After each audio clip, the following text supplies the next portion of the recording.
नमस्कार साथियों। उम्मीद करता हूँ आप सबकी पढ़ाई बहुत अच्छी चल रही होगी, बेहतर चल रही होगी। साथियों, आप देख रहे होंगे कि आज मैंने ये बोर्ड पर क्या लिखा है। मैं बेरोजगार हूँ, मैं अतिथि शिक्षक हूँ।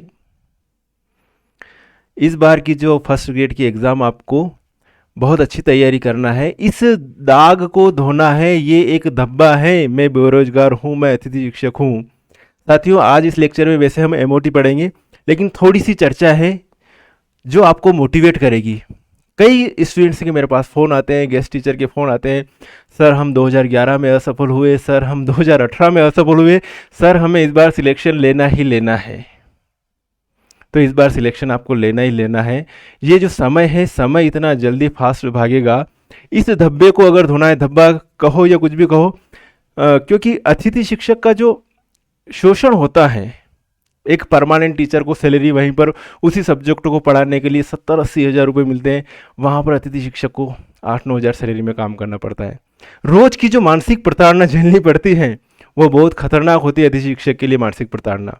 तो उस प्रताड़ना से अगर आपको निकलना हो तो छुट्टी लेकर पढ़ाई कर लेना। बीच में कभी चले जाना, बीच में गैप दे देना, और हो सके तो पूरी गैप दे तो भी कोई दिक्कत नहीं है, लेकिन अच्छे से मन लगा के पढ़ लेना, क्योंकि इस धब्बे को आपको धोना है। इस धब्बे को आपको धोना है। आपको अतिथि शिक्षक से परमानेंट फैकल्टी की तरफ जाना है, आपको बेरोजगार से रोजगार की तरफ जाना है। शायद आपके दिल तक ये मैं जो आज बात पहुंचा रहा हूं, ये आपके दिलो दिमाग में जाए और आप ज़्यादा से ज़्यादा मेहनत करें और अपना सिलेक्शन फिक्स करें। ये ना सोचें कि अभी से हथियार न डाले कि यार अपना जो है, अपना इतना जो है एडवांस में नॉलेज नहीं है, इतना अपना बेसिक क्लियर नहीं है। सब हो जाएगा। मेहनत तो करो, चलना प्रारंभ तो करो, लालटेन लेकर निकलो तो सही। थोड़ा सा चलोगे, फिर आगे और दिखने लग जाएगा, फिर आगे और दिखने लग जाएगा। ऐसे करके धीरे धीरे आपका पूरा सिलेबस कवर हो जाएगा। चिंता मत करिए, अच्छे से मेहनत कीजिए, बढ़िया से। कर्म पर अपना अधिकार है और कर्म में कोई कमी मत रखिए। रात दिन तैयारी कीजिए, अच्छे से तैयारी कीजिए। ये मौका है, ये मौका आप अपने हाथ से मत जाने दीजिएगा। अपनी तरफ से अच्छी फुल कोशिश कर लीजिए। हम आपको गाइडेंस देंगे, आपको सिलेक्शन अपना खुद लाना है। हम आपको रास्ता बता सकते हैं, लेकिन सिलेक्शन आपको खुद को लेना है। हम सिलेक्शन नहीं दे सकते हैं। सिलेक्शन आप दोगे, अपना खुद का सिलेक्शन दोगे जब आप रेगुलर अच्छे से मेहनत करोगे। ये जो समय है आपके पास, मार्च में एग्ज़ाम है, जनवरी कब जनवरी के 10 दिन निकल गए आपको भी पता नहीं चल रहा होगा। आज 11 दिन हो गए, जनवरी निकल गई है। जनवरी पूरी निकल जाएगी, 31 जनवरी भी हो जाएगी, फरवरी भी आ जाएगा। लेकिन ऐसा ना हो कि हाँ करेंगे तैयारी, हाँ करेंगे, हाँ हाँ में मत रहना, है ना। किसी के भरोसे भी नहीं मत रहना। बस तैयारी अपने खुद के एफर्ट लगाओ। मैं यहाँ पर आपको केमिस्ट्री की एडवांस तैयारी करवा रहा हूँ। बेसिक जो है, आप अगर स्कूल में पढ़ाते होंगे 11-12 के बच्चों को, तो बेसिक चीज़ें तो आपको आती होगी। तो बेसिक से हम अपर एडवांस में चल रहे हैं, जहाँ से क्वेश्चन निकलने की संभावना होगी। ओके, तो आई होप, मैं आशा करता हूँ कि आप अच्छे से पढ़ेंगे, आप इस धब्बे को मिटा देंगे अब। ओके, चलिए शुरुआत करते हैं, टेंशन फ्री। अब हम आज बात करने जा रहे हैं molecular orbital theory. Okay, molecular orbital theory की बात करेंगे। आणविक ऑर्बिटल सिद्धांत, आणविक ऑर्बिटल सिद्धांत, एमओटी, है ना।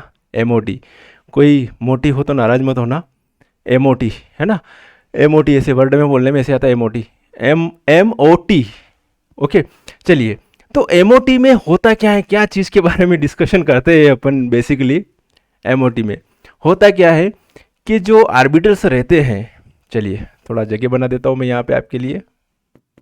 होता क्या है कि आपने जब बॉन्ड ऑर्डर जब पढ़ी हो, तो आर्बिटल्स जो हैं, ये वाले आर्बिटल्स कहलाते हैं एटॉमिक ऑर्बिटल। एटॉमिक ऑर्बिटल, और एटॉमिक ऑर्बिटल के लीनियर कॉम्बिनेशन से मॉलिक्यूलर ऑर्बिटल बनते हैं। क्या बनते हैं? Molecular orbital. ये बीच वाले जो है, इनको क्या कहते हैं? Molecular orbital. Molecular orbital, atomic orbital, atomic orbital, इनके लीनियर कॉम्बिनेशन से क्या बनते हैं? मॉलिक्यूलर ऑर्बिटल बनते हैं। और मॉलिक्यूलर ऑर्बिटल दो टाइप के यहाँ पे दिखा रखे, एक तो ABMO, anti bonding molecular orbital, और ये बीएमओ। एक होते हैं नॉन बॉन्डिंग मॉलिक्यूलर ऑर्बिटल भी होते हैं, जिनकी एनर्जी लेवल किसके बराबर होती है? एटॉमिक ऑर्बिटल के बराबर। उनको कहते हैं नॉन बॉन्डिंग मॉलिक्यूलर ऑर्बिटल। तो 3 प्रकार के ऑर्बिटल होते हैं, एक तो ABMO, एक BMO और एक कौन से होते हैं? Non bonding molecular orbital, bonding molecular orbital. और आणविक ऑर्बिटल आरेख की सहायता से हम किसकी बात करते हैं? बॉन्ड ऑर्डर की बात करते हैं, बंध संख्या निकालने की बात करते हैं। तो हम बेसिक से लेके एडवांस तक इसकी चर्चा करेंगे। आप ये इमेजिनेशन करोगे, मेरी गारंटी है, इस वीडियो को पूरा देखना। बिल्कुल भी जितने मिनट का बनेगा ये वीडियो, उसको फर्स्ट टू लास्ट देखना और लास्ट में जाके कमेंट्स जरूर करके जाना कि इस वीडियो से हमें मज़ा आ गया सर। चलिए बात करें हम MOT के बारे में, लाइन टू लाइन डिस्कशन करते हैं। MOT सिंपल डेफिनेशन लिखी हुई है कि according to this theory the linear combination of atomic orbitals generated equal number of molecular orbital. जितने एटॉमिक ऑर्बिटल होते हैं उतने ही क्या होंगे? मॉलिक्यूलर ऑर्बिटल बनेंगे। ओके तो जो भी एटॉमिक ऑर्बिटल होते हैं उनमें से आधे मॉलिक्यूलर, जो एटॉमिक ऑर्बिटल जो होते हैं वो मॉलिक्यूलर ऑर्बिटल बनाते हैं। जैसे कि एटॉमिक ऑर्बिटल, ठीक है, ये है एटॉमिक ऑर्बिटल, ये है एटॉमिक ऑर्बिटल और ये बीच में जो बन रहे हैं ये क्या है? Molecular orbital. एटॉमिक ऑर्बिटल से मॉलिक्यूलर ऑर्बिटल बन रहे हैं। तो मॉलिक्यूलर ऑर्बिटल जो बनेंगे आधे तो क्या बनेंगे? BMO बनेंगे, बॉन्डिंग मॉलिक्यूलर ऑर्बिटल, और आधे बनेंगे anti bonding orbital, anti bonding molecular orbital. विपरीत बंधीय आणविक कक्षक हिंदी में कहो तो, और बंधीय आणविक कक्षक कह सकते हैं। नीचे वाले को बंधीय आणविक कक्षक, ऊपर वाले को विपरीत बंधीय आणविक कक्षक, ये कह सकते हैं अपन। मेरी बात आपको समझ में आई? तो आधे जो है वो जो है क्या होते हैं? Anti bonding molecular orbital. और एंटी बॉन्डिंग मॉलिक्यूलर ऑर्बिटल की परमाणु ऑर्बिटल से एनर्जी क्या होती है? ज़्यादा होती है। और जो बॉन्डिंग मॉलिक्यूलर ऑर्बिटल है इनकी एनर्जी क्या होती है भैया? एटॉमिक ऑर्बिटल से इनकी एनर्जी कम होती है।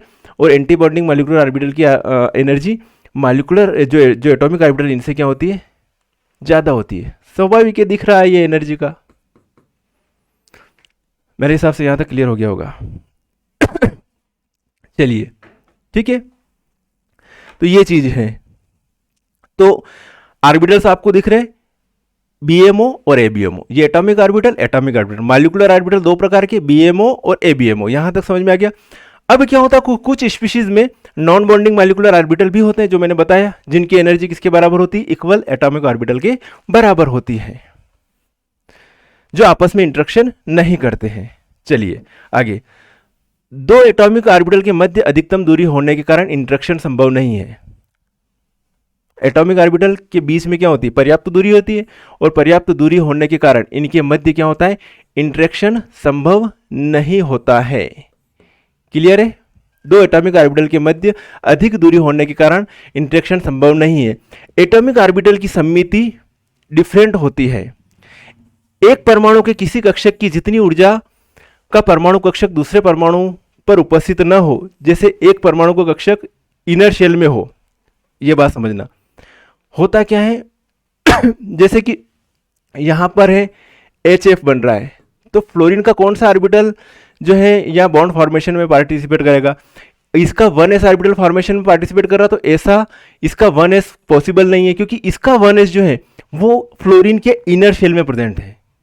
माइंड लगाना, एटॉमिक स्ट्रक्चर माइंड में आ जानी चाहिए। तो 1s जो है वो कहाँ पे? इनर शेल में प्रेजेंट है, इसलिए ये कंडीशन पॉसिबल नहीं है। तो जब इसका ओवरलैपिंग होगी, ये बॉन्ड फॉर्मेशन होगा, तो फ्लोरीन का कौन सा ऑर्बिटल पार्टिसिपेट करेगा? p ऑर्बिटल पार्टिसिपेट करेगा। तो यही चीज दे रखी है कि एक परमाणु के किसी कक्षक की जितनी ऊर्जा का परमाणु कक्षक दूसरे परमाणु पर उपस्थित न हो, जैसे एक परमाणु का कक्षक इनर शेल में हो जो दूसरे परमाणु के कक्षक से अतिव्यापन न कर पाए। एग्जाम्पल, फ्लोरीन के 1s कक्षक की ऊर्जा में हाइड्रोजन के 1s कक्षक की तुलना में बहुत कम है। फ्लोरीन के 1s कक्षक की ऊर्जा हाइड्रोजन के 1s कक्षक की तुलना में बहुत कम होती है, जिससे HF बॉन्ड बनने में फ्लोरीन के 1s कक्षक नॉन बॉन्डिंग मॉलिक्यूलर ऑर्बिटल में रहते हैं, नॉन बॉन्डिंग रहता है। ओके, अब बॉन्ड ऑर्डर की डेफिनेशन तो आपको मालूम है, बहुत इसकी पूरी चीर फाड़ करेंगे, टेंशन मत लेना। आपने आज दिन तक इस तरीके से MOT को नहीं पढ़ा होगा, उस तरीके से हम पढ़ने जा रहे हैं। तो बॉन्ड ऑर्डर NB-NA/2। NB क्या है? Number of electrons in BMO, है ना, बंधीय आणविक कक्षक में उपस्थित इलेक्ट्रॉन की संख्या। पढ़ाते होंगे आप। और विपरीत मंदी आणविक कक्षक में उपस्थित इलेक्ट्रॉनों की संख्या के अंतर के आधे को आबंध कोटि कहते हैं, बॉन्ड ऑर्डर कहते हैं। Bond order NB minus Na/2, formula आपको मालूम होगा। अब यहाँ से क्वेश्चन बनते हैं एग्जाम में। बॉन्ड ऑर्डर प्रोपोर्शनली होती है बॉन्ड एनर्जी। जितना ज़्यादा बॉन्ड ऑर्डर होगा, बॉन्ड ऑर्डर मतलब 1 2 3 पढ़ा होगा आपने, हाइड्रोजन हाइड्रोजन के बीच में एक बंद होता है तो बॉन्ड ऑर्डर 1, ऑक्सीजन ऑक्सीजन के बीच में डबल बॉन्ड होता है बॉन्ड ऑर्डर 2, नाइट्रोजन नाइट्रोजन के बीच में भैया ट्रिपल बॉन्ड होता है तो बॉन्ड ऑर्डर क्या होती है 3। क्लियर है। अब बॉन्ड ऑर्डर प्रोपोर्शनली किसके हैं, बॉन्ड एनर्जी के। जितना ज़्यादा बॉन्ड ऑर्डर होगा उतनी ज़्यादा एनर्जी लगेगी उनको तोड़ने में। ठीक है। बॉन्ड ऑर्डर जो है इन्वर्सली प्रोपोर्शनल होगी किसके, बॉन्ड लेंथ के। तो जैसे जैसे बॉन्ड ऑर्डर बढ़ेगा मतलब बंद संख्या बढ़ेगी, वैसे वैसे ये बॉन्ड लेंथ क्या होती जाएगी, कम होती जाएगी। किसी के बीच में डबल बॉन्ड है, ट्रिपल बॉन्ड है, तो अगर मैं कहूँ कि कहीं पर यहाँ पे कार्बन कार्बन सिंगल बॉन्ड है, कार्बन कार्बन डबल बॉन्ड है, तो पढ़ रखा है, ये चीज़ें बेसिक चीज़ें हैं। तो जैसे डबल बॉन्ड आ गया तो बॉन्ड लेंथ क्या होगी दोनों की, मतलब दोनों परमाणु के बीच की दूरी कम हो गई है, बॉन्ड लेंथ क्या होगी, कम हो गई। तो बॉन्ड ऑर्डर जैसे बढ़ेगा बॉन्ड लेंथ क्या होती जाएगी, कम होती जाएगी। It's zero value indicate that the given species not exist. अगर बॉन्ड ऑर्डर की वैल्यू अगर जीरो आ रही है, वो आती है हीलियम की केस में। हीलियम के केस में बॉन्ड ऑर्डर जीरो मतलब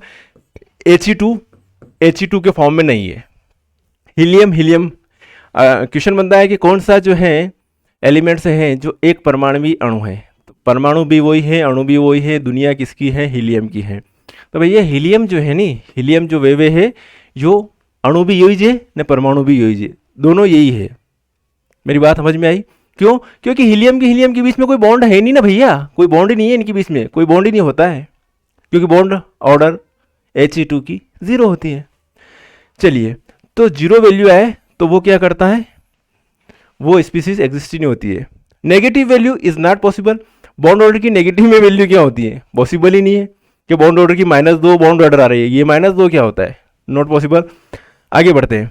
higher the value bond order higher will be stability. जितनी ज़्यादा बॉन्ड ऑर्डर होगी वो कंपाउंड, वो मॉलिक्यूल उतना ही ज़्यादा क्या होगा, स्टेबल होगा। When two species have same value of bond order then that species will be more stable which has lesser number of electrons in antibonding molecular orbital. Okay, तो कहने का मतलब ये है कि एंटीबॉन्डिंग मॉलिक्यूलर ऑर्बिटल में, antibonding molecular orbital कौन से होते हैं भैया, जब आप पढ़ो ना तो माइंड को जो है कहीं के कहीं लेके जाना पड़ेगा। ऊपर वाले जो है इनको क्या कहते हैं, ABMO, और इनमें इलेक्ट्रॉनों की संख्या कम होगी तो स्वाभाविक है कि बॉन्ड ऑर्डर ज़्यादा आएगी, और बॉन्ड ऑर्डर ज़्यादा आएगी तो वो क्या होगा, वो क्या हो जाएगा, स्टेबल होगा। ये चीज़ है, वो क्या होगा, स्टेबल होगा। ABMO में ये लिखा हुआ ना कि ABMO में इलेक्ट्रॉनों की संख्या कम होगी तो वो क्या होगा, वो उतना ज़्यादा क्या होगा, स्टेबल होगा। चलिए, जय हो। अब ये ध्यान से देखो, अपनी किताबें बेसिक पढ़ने के लिए अपनी किताबें भी खोलते रहना। जो आप 11वीं 12वीं अगर कोई कैंडिडेट पढ़ाते हो तो वो खोलते रहना, वो देखते रहना कि क्या है भैया। अब भैया ये जो है, ये डायग्राम देख रहे हो, इस डायग्राम को ध्यान से देखना, बड़े मस्त तरीके से इसको अपन देखते हैं। इसको देख लो, इससे सारी चीजें आपकी क्लियर हो जाएगी।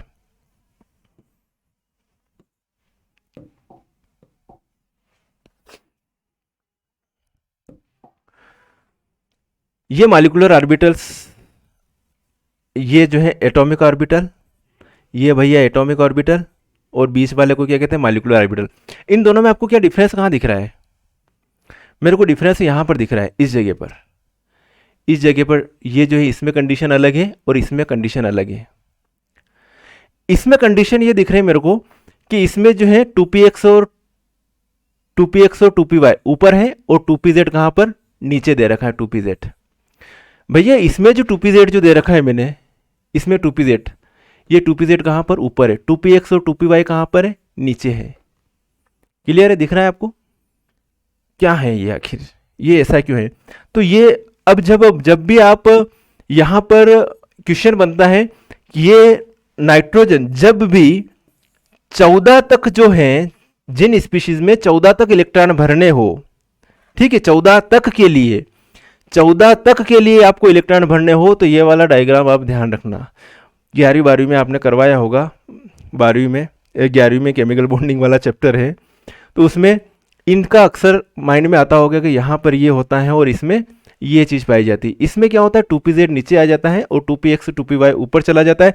जैसे ही 14 से ज़्यादा इलेक्ट्रॉन भरने हो, 14 से ज़्यादा इलेक्ट्रॉन भरने हो तो भाया ये चीज़ आ जाएगी। और 14 या 14 तक इलेक्ट्रॉन भरने हो, 14 तक इलेक्ट्रॉन भरने हो तो ये वाला डायग्राम आप माइंड में रखना अच्छे से। ओके तो यहां पे क्या होता है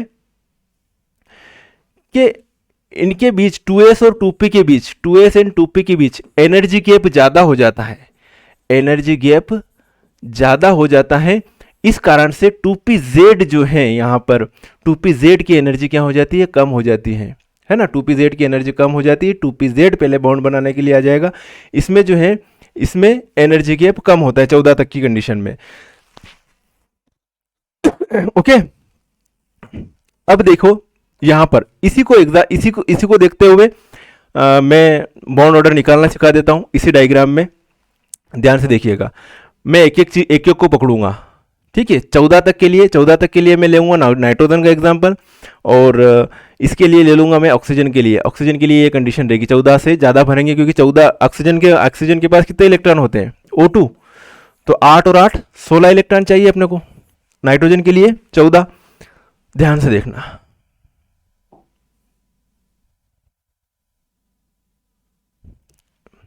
बॉन्ड ऑर्डर निकालना सिखा देता हूं आपको मैं। जिनको बेसिक आता है कोई दिक्कत नहीं है तो उनका बेसिक से एडवांस तक हम चर्चा कर रहे हैं। देखिए इधर लिया मैंने N, इधर लिया N, और बीच में क्या बनेगा, Na2। परमाणु परमाणु अणु, एटम एटम मॉलिक्यूलर। एटम के पास है वो एटॉमिक ऑर्बिटल, एटम के पास है वो एटॉमिक ऑर्बिटल, मॉलिक्यूल के पास है वो मॉलिक्यूलर ऑर्बिटल। क्लियर है। अब भैया इसका electronic configuration 1s2 2s2 2p3, इसका 1s2 2s2 2p3। यहां तक क्लियर है। बिल्कुल क्लियर है साहब। क्या करूंगा मैं, इसमें 2 इलेक्ट्रॉन भरूं, ये 2 इलेक्ट्रॉन भर दिए, दिखना चाहिए, चलो ये 2 इलेक्ट्रॉन भर दिए, ये 3 इलेक्ट्रॉन मैंने यहां भर दिए, यहां पर ये 2 इलेक्ट्रॉन भैया, ये 2 इलेक्ट्रॉन भैया, और ये 3 इलेक्ट्रॉन मैंने यहां पर भर दिए। ओके, जितने इनमें इलेक्ट्रॉन भर रखे उतने ही इसमें होंगे, जितने एटॉमिक ऑर्बिटल है उतने ही मॉलिक्यूलर ऑर्बिटल्स होंगे, जितने एटॉमिक ऑर्बिटल में इलेक्ट्रॉन है उतने ही मॉलिक्यूलर ऑर्बिटल्स में इलेक्ट्रॉन होंगे। तो 2 और 2 4 भरने मेरे को यहाँ पर, ध्यान से देखना। तो ये 2 4 भर दिए, 2 और ये 2 4, 3 और 3 6 भरने, तो 1 2 3 4 5 और ये 6 इलेक्ट्रॉन हो गए पूरे। ऊपर वाले ABMO खाली रह गए अपने पास, ऊपर वाले खाली रह गए। अब भैया इसकी जो मेरे को बॉन्ड ऑर्डर निकालना है, बॉन्ड ऑर्डर निकालने का फार्मूला जो होता है वो क्या होता है, NB minus Na/2 bond order निकालना है आपको। निकाले, चलिए। तो यहां पर बंधीय आणविक कक्षक में बॉन्डिंग मॉलिक्यूलर ऑर्बिटल, बंधीय आणविक कक्षक कौन से, नीचे वाले, ठीक है। बंधीय आणविक कक्षक में कितने इलेक्ट्रॉन है, 2 2 4 2 6 2 8 2 10। तो क्या लिखूं, NB की जगह 10 लिखूं, Na की जगह कितना लिखूं, 2 2 4, ऊपर बिल्कुल नहीं है, तो 10 - 4 बटे 2 कितना आ जाएगा, 10 में से 4 जाएंगे तो 6 बटे 2 मतलब 3। प्रूव हो रहा है कि नाइट्रोजन नाइट्रोजन के बीच में बंध संख्या कितनी होगी, 3। क्लियर है, ठीक है। ये वाला अरेंजमेंट ध्यान रखना कि नाइट्रोजन में 14 तक जो है 2pz की एनर्जी ज़्यादा रहती है 2px और 2py से, यहाँ से क्वेश्चन बनता है। चलिए अब बात करते हैं अपन इसकी ऑक्सीजन की।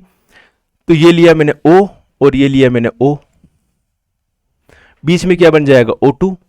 ये है एटॉमिक ऑर्बिटल, ये भी है एटॉमिक ऑर्बिटल, बीच में क्या है, ये मॉलिक्यूलर ऑर्बिटल। ऑक्सीजन का इलेक्ट्रॉनिक कॉन्फ़िगरेशन लिखूंगा 1s2 2s2 2p3। यहां तक क्लियर है, 1s2 2s2 2p3, यहां तक क्लियर है। चलिए अब इलेक्ट्रॉन भर देता हूं मैं, 2 इलेक्ट्रॉन यहां पर, 2 यहां पर, और सॉरी 2p4 है, 2p4, 1 2 3 और ये 4, 1 2 2, 4 भरने, 1 2 3 और ये 4, 1s2 2s2 2p4। Okay, oxygen के लिए। अब मेरी बात समझना, इलेक्ट्रॉन भरूं, ये 4 भर दिए, फिर ये 4 भर दिए, फिर 4 और 4 8, तो 1 2 3 4 5 6 7 और ये 8। अब यहां पर इसमें बहुत सारे कंपाउंड की बहुत सारी अपन इसके ऊपर चीरफाड़ करने जा रहे हैं। यहां पर ये वाले जो है अयुग्मित इलेक्ट्रॉन है। कौन से? अयुग्मित इलेक्ट्रॉन। और अयुग्मित इलेक्ट्रॉन है तो वो क्या होता है भैया, वो वाला जो मॉलिक्यूल वो क्या होगा? अणु चुंबकीय। क्या होगा? अणु चुंबकीय। और ये वाला जो है इसमें कोई अनपेयर्ड इलेक्ट्रॉन नहीं है तो ये क्या होगा? प्रतिचुंबकीय। प्रतिचुंबकीय अंग्रेजी में कहेंगे तो डाईमैग्नेटिक, और इसको कहेंगे पैरामैग्नेटिक।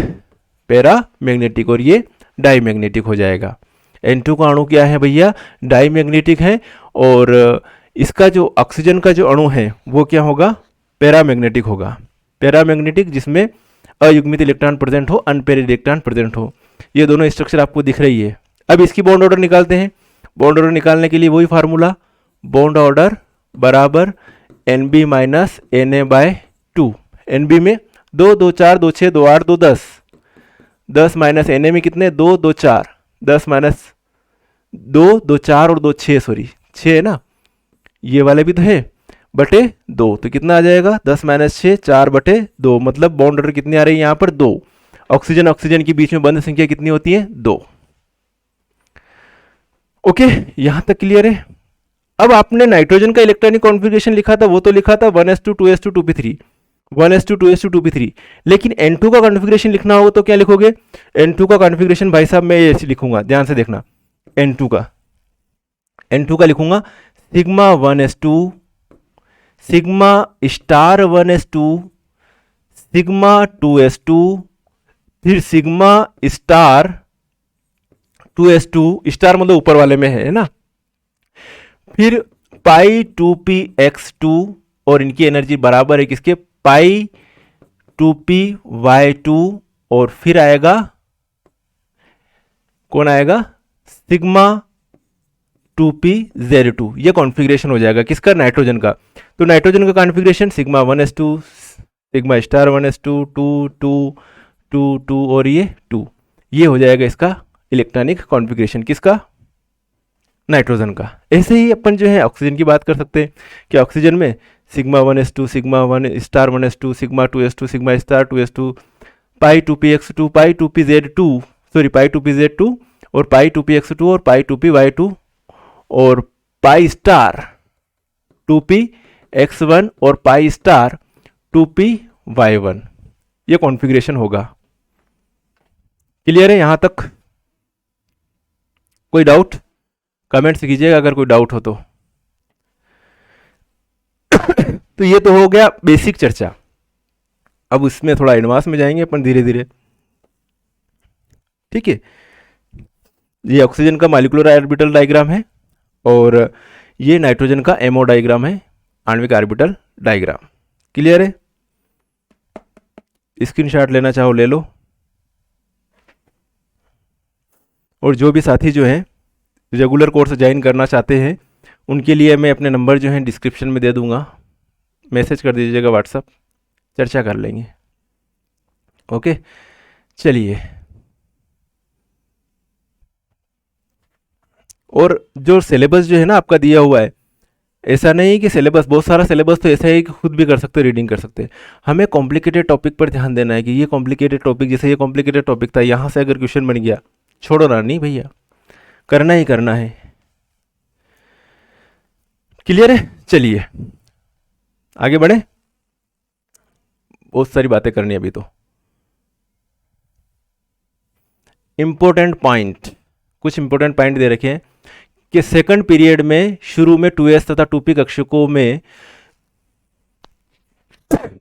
में ऊर्जा अंतर बहुत कम होता है ना। सेकंड पीरियड में मतलब सेकंड जो आवर्त है ना उसकी बात करें, जैसे लिथियम के लिए यह अंतर 200 किलो जूल होता है, जिसमें एक परमाणु 2s कक्षक दूसरे परमाणु के 2s कक्षक से अतिव्यापन करने के साथ साथ उसके 2pz कक्षक से भी अतिव्यापन कर लेता है, हो सकता है ये, क्योंकि अंतर कम होता है उनकी 2s और 2p कक्षकों में।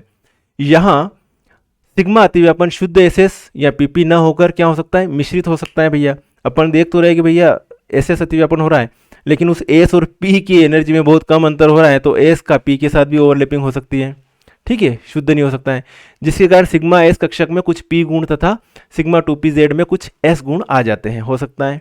फलस्वरूप शुद्ध एसएस कक्षक की ऊर्जा की तुलना में यहाँ मुख्यतः एसएस अतिव्यापन द्वारा निर्मित सिग्मा कक्षक की ऊर्जा कुछ कम तथा दूसरे सिग्मा कक्षक जिससे मुख्यतः पीपी अतिव्यापन से निर्मित माना जाता है की ऊर्जा क्या होती है, बढ़ जाती है, स्वाभाविक है, जिसके फलस्वरूप यह ऊर्जा स्तर पी कक्षकों से भी अधिक ऊर्जा का होता है।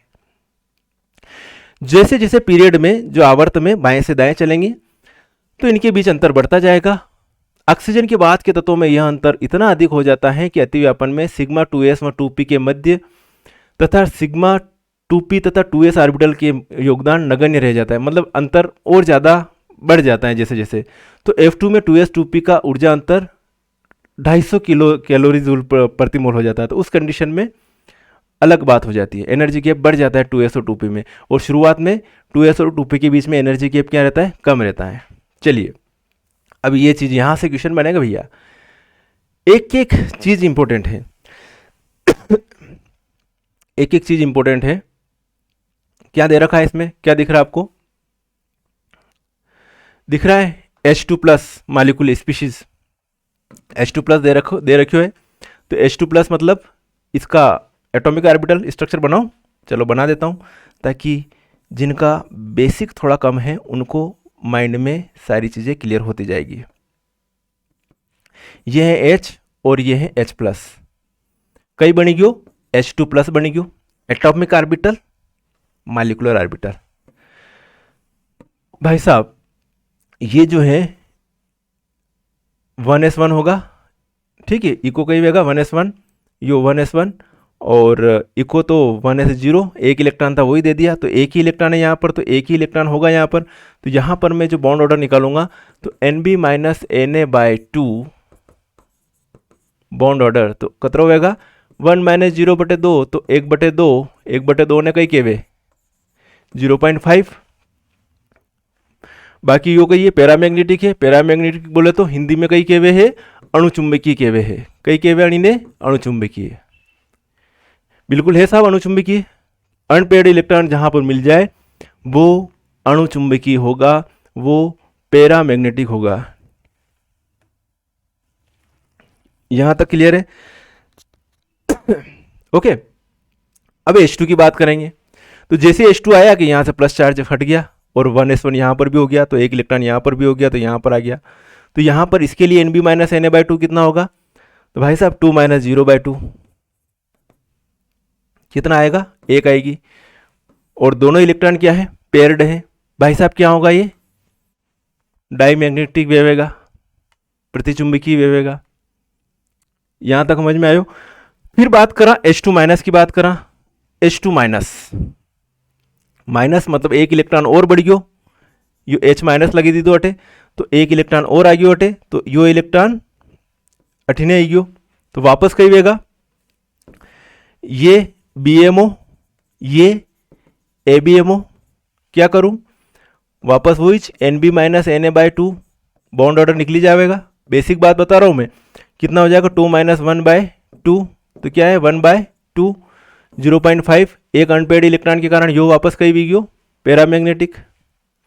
भाया He2 की जब बात करांगा तो इसी में बता रहा हूं, ये He कर दिया, ये He कर दिया। He का electronic configuration 1s2 1s2, 2 electron ई में वेगा, 2 इलेक्ट्रॉन ई में वेगा, तो 2 ई में भी 2 इलेक्ट्रॉन भेजा जाएगा, ठीक है। अब बात करा ई की बॉन्ड ऑर्डर कतरी आएगा He2 की, NB माइनस Na/2, 2 माइनस 2/2, तो क्या हो जाएगा 0, नॉट एग्जिस्ट, क्या होगा नॉट एग्जिस्ट। वीडियो काफी बड़ा बन जाएगा, चलिए कोई बात नहीं, लेकिन आपके कॉन्सेप्ट ऐसे क्लियर होंगे कि जीवन भर नहीं भूलोगे आप। इलेक्ट्रॉनिक कॉन्फ़िगरेशन भी मालूम हो गया ना, अब तो इस तरीके से इलेक्ट्रॉनिक कॉन्फ़िगरेशन लिखेंगे। और भी स्पीशीज दे रखी बहुत सारी, He2 प्लस 3 इलेक्ट्रॉन होंगे, ठीक है। एक हीलियम के पास 2 होते हैं, एक प्लस लग गया, 2 2 4, एक प्लस लग गया, कम हो गया, sigma 1s2 sigma star 1s1। Bond order आएगी इसमें 0.5, पैरामैग्नेटिक होगा। अब बताने की जरूरत नहीं बार बार मुझे, है ना, अपनों ने एग्जाम्पल कर लिया नाइट्रोजन और ऑक्सीजन। एक और चाहो तो बोले लिथियम को बता ही दूँ। लिथियम साइड में बताता हूँ यार, थोड़ा लिथियम का बता देता हूँ ताकि आपके कॉन्सेप्ट क्लियर करने का दावा।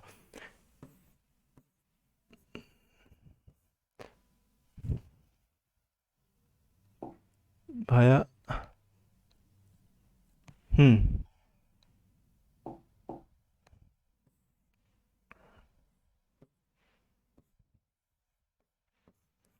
आप चाहो तो अपना टाइम बचाने के लिए कभी वीडियो की स्पीड बढ़ाकर भी देख सकते हो, कोई दिक्कत नहीं है, ठीक है।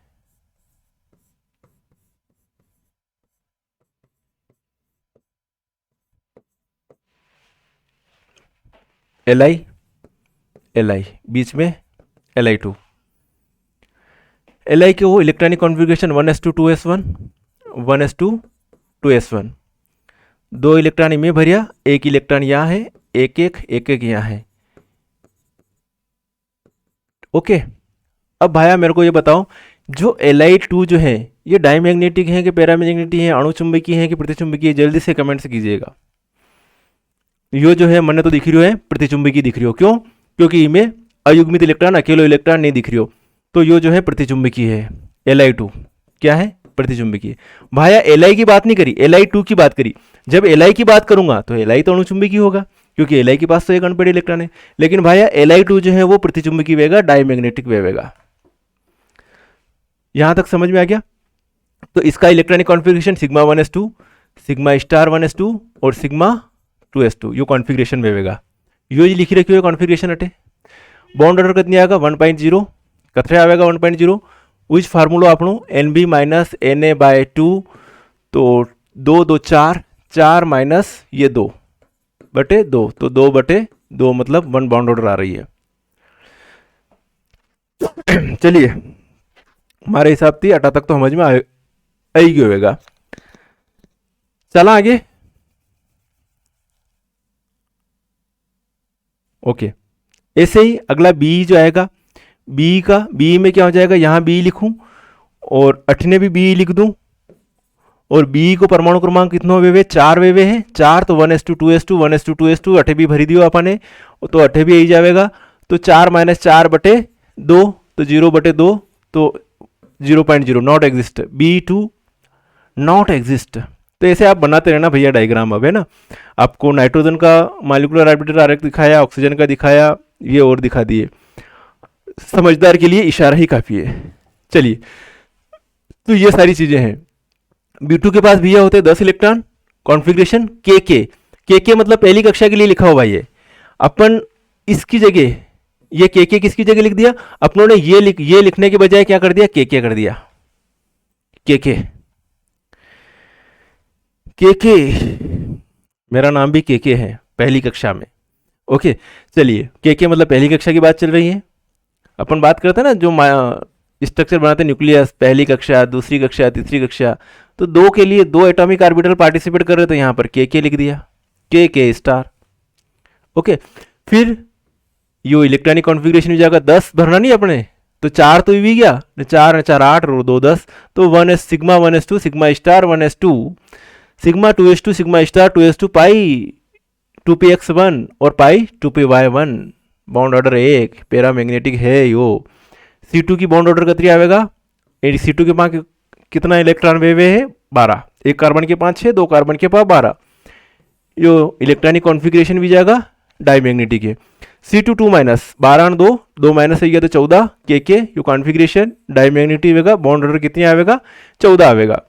N2 7 दूनी 14, एक कम पड़ना 13, कितने इलेक्ट्रॉन होंगे? 13, N2 प्लस 13 के ये कॉन्फ़िगरेशन 2.5 पैरामैग्नेटिक वेवेगा। NO प्लस कितने इलेक्ट्रॉन है NO प्लस के पास? एक प्लस लाग रही हो नहीं, तो 8 तो ही, तो 7 का 6 भी जाएगा, 6 8 कतरा 14 इलेक्ट्रॉन है, 14 है, यो कॉन्फ़िगरेशन वेवेगा, यो बॉन्ड ऑर्डर वेवेगा, डायमैग्नेटिक वेवेगा। आगे बढ़ा, NO कतरा इलेक्ट्रॉन है? कितने इलेक्ट्रॉन है? 8 और 7 15, 15 इलेक्ट्रॉन है। के यो इलेक्ट्रॉनिक कॉन्फ़िगरेशन, यो बॉन्ड ऑर्डर, पैरामैग्नेटिक वेवेगा। ऑक्सीजन 16 इलेक्ट्रॉन है, कॉन्फिगरेशन यो वेवेगा, बॉन्ड ऑर्डर या वेवेगा, पैरामैग्नेटिक वेवेगा। O2 प्लस की बॉन्ड इलेक्ट्रॉनिक कॉन्फिगरेशन यो वेवेगा 2.5 पैरामैग्नेटिक। O2 माइनस 17 इलेक्ट्रॉन वेवेगा, यो कॉन्फिगरेशन भी जाएगा पैरामैग्नेटिक वे जाएगा। ठीक है भाई, उम्मीद करता हूं समझ में आया होगा। चलिए आगे बढ़े। अभी तो एक ट्रिक्स और बताने वाला हूं आपको, जबरदस्त ट्रिक्स, कहीं भी कोई आपको दिक्कत नहीं आएगी, है ना। वो ट्रिक्स जो है, चलिए अभी यहाँ तक आ गए थे। 16 इलेक्ट्रॉन, यहाँ पर जो है यदि 15 है तो कॉन्फ़िगरेशन ये आएगा 2.5 बॉन्ड ऑर्डर पैरामैग्नेटिक। 17 है यू आएगा पैरामैग्नेटिक आएगा। O2 माइनस 18 इलेक्ट्रॉन वे गया है। Electronic configuration bond order diamagnetic F2 plus. Electronic configuration 1.5 bond order paramagnetic Ne2 20 electron वेगा, एक नियॉन के पास 10 10 दूनू 20। इलेक्ट्रॉनिक कॉन्फ़िगरेशन यो वेवेगा, बॉन्ड ऑर्डर 0 0, डाईमैग्नेटिक वेवेगा, प्रतिचुंबकी वेवेगा 1.0 वेवेगा। He2 ये बता रखा He2 और 1 2 ये है।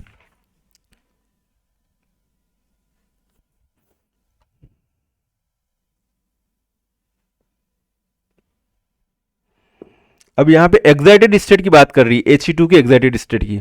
अब ये घुमा फिरा के नेट स्लेट में क्वेश्चन पूछा जाता है यहाँ से कि भाई साहब एक्साइटेड स्टेट में क्या होगा इसकी। तो फर्स्ट एक्साइटेड स्टेट में क्या कर दिया आप लोगों ने कि ये कॉन्फ़िगरेशन जो था, थोड़ा सा एडवांस में चले गए अपन। यहाँ पर ये 2 इलेक्ट्रॉन है ना, यहाँ पर ये 2 इलेक्ट्रॉन है 1s2 1s2। एक्साइटेड स्टेट में क्या, यहाँ का इलेक्ट्रॉन कहाँ चला गया, यहाँ पर चला गया। तो एक्साइटेड स्टेट में कॉन्फ़िगरेशन क्या हो जाएगा, He2 स्टार को कॉन्फ़िगरेशन का ही होगा, He2 स्टार को कॉन्फ़िगरेशन वेगा भाया। He को कॉन्फ़िगरेशन तो मालूम है अपन है, पर He2 स्टार को कॉन्फ़िगरेशन वेगा sigma 1s2, sigma star 1s1 और सिग्मा 2s1। He2 स्टार को कॉन्फ़िगरेशन यो वेगा। यहां तक समझ में आ गया। चलिए अब भाया एक ट्रिक से बताना चाह रहा हूं, एक ट्रिक से बताता हूं। ये तो अपनों ने जो बेसिक चीजें पढ़ी इसी के ऊपर है। अगर इलेक्ट्रॉन की संख्या अपने को मालूम है तो बॉन्ड ऑर्डर मुंह वैसे बता दूंगा। अगर इलेक्ट्रॉन की संख्या जो है किसी स्पीशीज के पास कतरी है 1 2 3 4 5 6 7 8 9 10 11 12 13 14 15 16 17 18 19 और ये 20।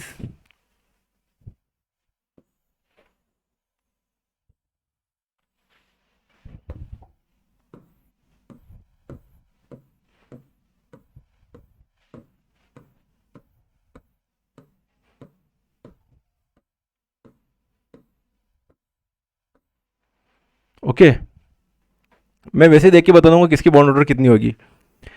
ठीक है, अभी जो अपनों ने प्रोसेस करी है उसी को थ्रो।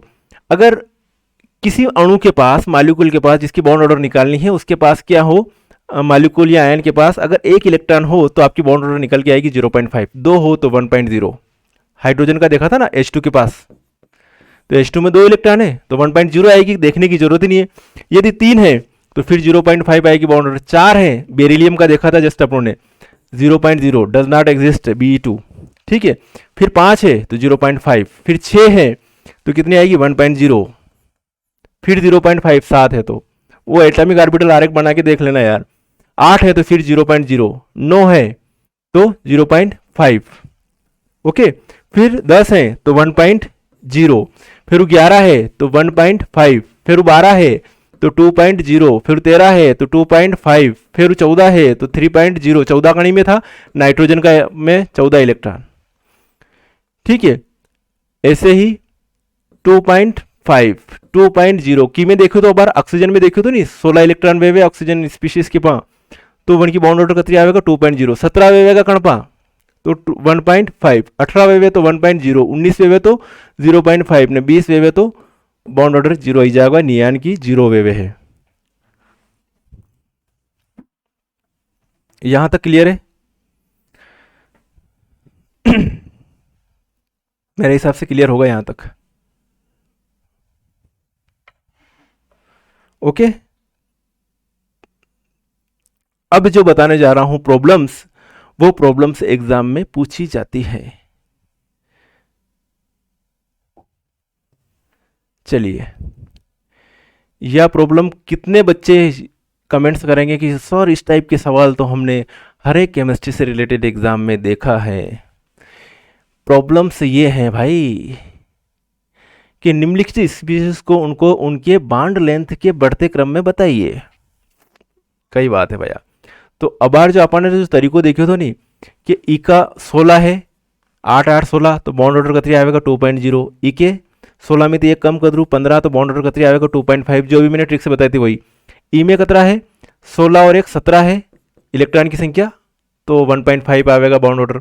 ई में कितनी है 18 है, 8 2 16 और 2 18 तो बॉन्ड ऑर्डर कितनी आएगा 1.0। तो भाई सबसे कम जो है बॉन्ड ऑर्डर की है में ई में है O2 2+ की बॉन्ड ऑर्डर जो है ई की बॉन्ड ऑर्डर O2 2+ की 2.5 है, फिर O2 की कतरी है 1.5 है, और फिर सॉरी हाँ O2 की 2.0 सॉरी O2 की 2.0 है, और O2 माइनस की 1.5 है, और O2 2 माइनस की 1.0 है बॉन्ड ऑर्डर। तो जितनी ज़्यादा, मेरी बात सुनना, अब इसकी बॉन्ड ऑर्डर 2.5 है बंद संख्या, तो मॉलिक्यूल पास पास में, और यदि पास पास में है तो बॉन्ड लेंथ कम होगी। तो सबसे कम बॉन्ड लेंथ किसकी है? इसकी। फिर भाया O2 की, फिर O2 माइनस की, फिर O2 2 माइनस की। समझ में आ गया ना? O2 2+ की बॉन्ड लेंथ सबसे कम है, बॉन्ड ऑर्डर सबसे ज़्यादा इसकी है, बॉन्ड लेंथ सबसे कम इसकी है। फिर O2 2 माइनस, O2 2 माइनस। इसी प्रकार से N2 प्लस और N2 माइनस। इसी प्रकार से इसमें H2 की 1.0, 0.5 और 0.5 क्या है ये बॉन्ड ऑर्डर। तो बॉन्ड ऑर्डर जितनी ज़्यादा होगी बॉन्ड लेंथ उतनी ही क्या होगी, कम होगी। तो H2 की बॉन्ड लेंथ कम है H2 प्लस से, और H2 की प्लस की बॉन्ड लेंथ कम है H2 माइनस से। तो ये कुछ इंपॉर्टेंट फैक्ट दे रखे हैं, इन सबको अच्छे से आप जो है कर लेना। ये साइड में कुछ लिख रखा हूँ, जब भी O2 माइनस चार्जेस हो तो उसको सुपर ऑक्साइड आयन कहते हैं, O2 2 माइनस हो तो उसको परऑक्साइड आयन कहते हैं, O2 प्लस हो तो डाइऑक्सोनियम आयन कहते हैं। साथियों ठीक है?